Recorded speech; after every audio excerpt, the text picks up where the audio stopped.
मैं चाहता हूँ कि तुम मेरे लिए काम करो, मेरी बेटी की सिक्योरिटी। See, he's here. कहीं पर भी आ जाता। Go to hell. जवार पर भरोसा करते हैं? शायद खुद से ज्यादा।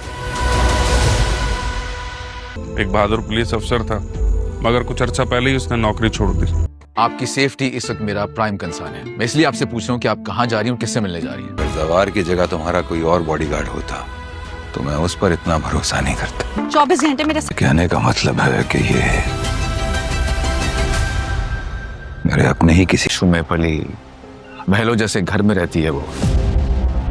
जिनसे मोहब्बत होती है ना डैड, उनके बगैर एक पल नहीं रहा जाता, जैसे मैं आपके बगैर नहीं रह पाती। जवार, नाजरीन, आप देखेंगे कि पारसा अपने बाप से बहुत ही नाराज़ है, क्योंकि वो कहती है कि मैं अब आपके पास रहूँगी कराची ही में। लेकिन आप देखेंगे कि फरोज शाह की भी अपनी कोई ऑफिस की मजबूरियां हैं कि वो अपनी बेटी को अपने पास नहीं रख सकता। इधर आप देखेंगे कि बहुत ही कहने के बाद पारसा का बाप उसे कहता है कि ठीक है, तुम एक दिन के लिए आ जाओ मिलने के लिए। इधर आप देखेंगे कि जब पारसा उसको मिलने के लिए आती है तो एक दिन के लिए ही तो वो रास्ते में किडनैप हो जाती है, जिसकी वजह से उसका बाप बहुत ही डर जाता है। वो इसीलिए कहता है कि मैं तुम्हें अपने पास नहीं रख सकता क्योंकि तुम्हारी सिक्योरिटी का इशू है। इधर आप देखेंगे कि वो कहता है कि कोई और नहीं, अपने ही दुश्मन होते हैं, इसीलिए मैं तुम्हें अकेले कहीं भी नहीं भेज सकता।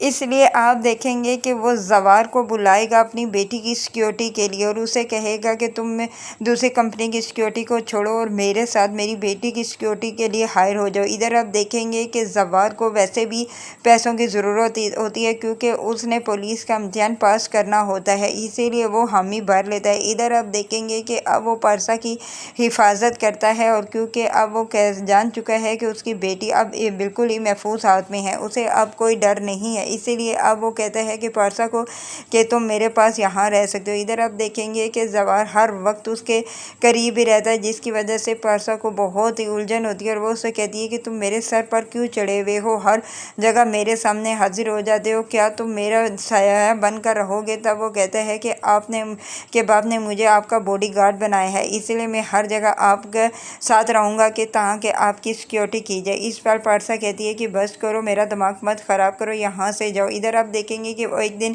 कहीं जा रही होती है तो गाड़ी के पास खड़ा हुआ होता है जवार, तो उसे वो कहती है कि मैं आई हूँ, अब दरवाज़ा तो खोलो। वो कहता है कि मैं आपका ड्राइवर नहीं बॉडीगार्ड हूँ, लेकिन वो कहती है कि अब जब तुमने मेरे साथ ही रहना है तो मेरा ये भी तो काम करोगे। दूसरी तरफ आप ये भी देखेंगे कि पारसा अब जवार से के बहुत ही ख़िलाफ़ हो चुके हैं और वो अब इसके ख़िलाफ़ अपने बाप के कान भी भरेगी। इधर आप ये भी देखेंगे कि जब पारसा अपने बाप से पूछती है कि क्या आपको जवार पर इतना एतबार है कि आप मुझे मेरे अकेला इसके साथ जाने देते हैं, तब वो कहता है कि मुझे अपने आप से भी ज़्यादा उस पर एतबार है, अगर वहाँ पर कोई और होता तो मैं कभी भी एतबार नहीं करता, मुझे जवार पर बहुत ही एतबार है। इस पर पारसा को गुस्सा आता है, वो आएगी और अपने बाप के सामने जवार की बुराई करेगी और उसके ख़िलाफ़ कर देगी, जिसकी वजह से आप देखेंगे बेजार शाह को गुस्सा आ जाएगा और वो उसे अपने घर से निकाल देगा, जिसकी वजह से वो भी वहाँ से चला जाएगा। और इस तरह आप देखेंगे कि वो अपने इम्तिहानात देगा और इस तरह इम्तिहान देकर वो पास हो जाएगा और वो अच्छे पुलिस के ओहदे पर फाइज हो जाएगा। जिधर दोबारा आप यही देखेंगे कि पारसा की सिक्योरिटी का इशू होगा तो वो दोबारा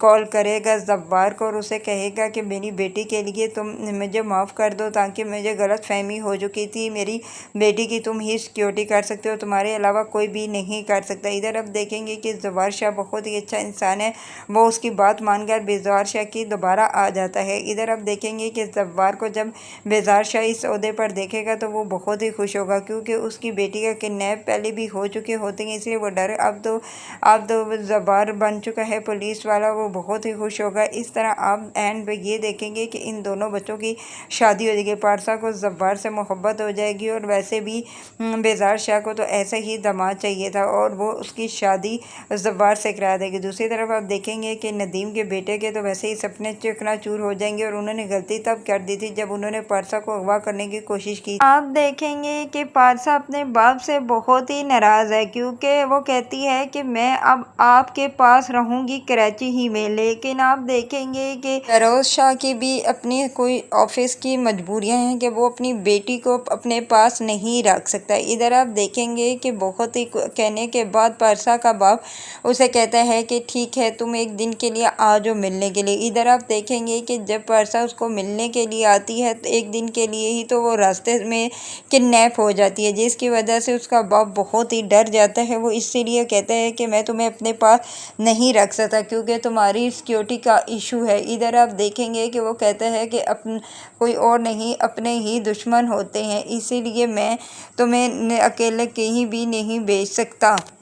اس لیے آپ دیکھیں گے کہ وہ زوار کو بلائے گا اپنی بیٹی کی سیکیورٹی کے لیے اور اسے کہے گا کہ تم دوسری کمپنی کی سیکیورٹی کو چھوڑو اور میرے ساتھ میری بیٹی کی سیکیورٹی کے لیے ہائر ہو جاؤ۔ ادھر آپ دیکھیں گے کہ زوار کو ویسے بھی پیسوں کی ضرورت ہوتی ہے کیونکہ اس نے پولیس کا امتحان پاس کرنا ہوتا ہے، اسی لیے وہ حامی بھر لیتا ہے۔ ادھر آپ دیکھیں گے کہ اب وہ پارسا کی حفاظت کرتا ہے اور کیونکہ اب وہ جان چکا ہے کہ اس کی بیٹی اب بالکل ہی محفوظ ہاتھ میں ہے، اسے اب کوئی ڈر نہیں ہے، اسی لیے اب وہ کہتا ہے کہ پارسا کو کہ تم میرے پاس یہاں رہ سکتے ہو۔ ادھر آپ دیکھیں گے کہ زوار ہر وقت اس کے قریب ہی رہتا ہے، جس کی وجہ سے پارسا کو بہت ہی الجھن ہوتی ہے اور وہ اسے کہتی ہے کہ تم میرے سر پر کیوں چڑھے ہوئے ہو، ہر جگہ میرے سامنے حاضر ہو جاتے ہو، کیا تم میرا سایہ بن کر رہو گے؟ تب وہ کہتا ہے کہ باپ نے مجھے آپ کا باڈی گارڈ بنایا ہے، اسی لیے میں ہر جگہ آپ کے ساتھ رہوں گا کہ تاکہ آپ کی سیکیورٹی کی جائے۔ اس پر پارسا کہتی ہے کہ بس کرو، میرا دماغ مت خراب کرو، یہاں سے جاؤ۔ ادھر آپ دیکھیں گے کہ وہ ایک دن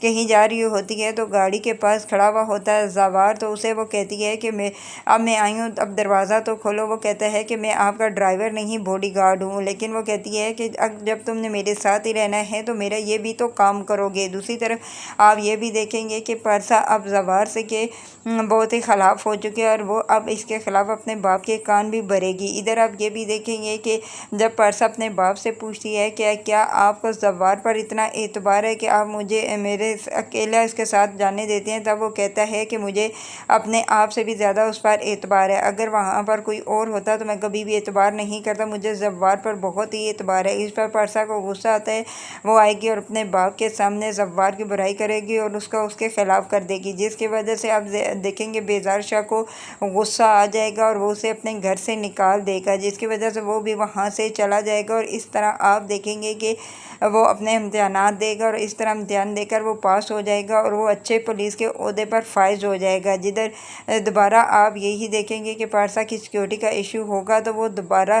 کال کرے گا زوار کو اور اسے کہے گا کہ میری بیٹی کے لیے تم مجھے معاف کر دو، تاکہ مجھے غلط فہمی ہو چکی تھی، میری بیٹی کی تم ہی سیکیورٹی کر سکتے ہو، تمہارے علاوہ کوئی بھی نہیں کر سکتا۔ ادھر آپ دیکھیں گے کہ زوار شاہ بہت ہی اچھا انسان ہے، وہ اس کی بات مان کر بیزار شاہ کی دوبارہ آ جاتا ہے۔ ادھر آپ دیکھیں گے کہ زوار کو جب بیزار شاہ اس عہدے پر دیکھے گا تو وہ بہت ہی خوش ہوگا کیونکہ اس کی بیٹی کا کڈنیپ پہلے بھی ہو چکے ہوتے ہیں، اس لیے وہ ڈر اب تو زوار بن چکا ہے پولیس والا، وہ بہت ہی خوش ہوگا۔ اس طرح آپ اینڈ پہ یہ دیکھیں گے کہ ان دونوں بچوں کی شادی ہو جائے گی، پارسا کو زوار سے محبت ہو جائے گی اور ویسے بھی بیزار شاہ کو تو ایسا ہی داماد چاہیے تھا اور وہ اس کی شادی زوار سے کرا دے گی۔ دوسری طرف آپ دیکھیں گے کہ ندیم کے بیٹے کے تو ویسے ہی سپنے چکنا چور ہو جائیں گے اور انہوں نے غلطی تب کر دی تھی جب انہوں نے پارسا کو اغوا کرنے کی کوشش کی۔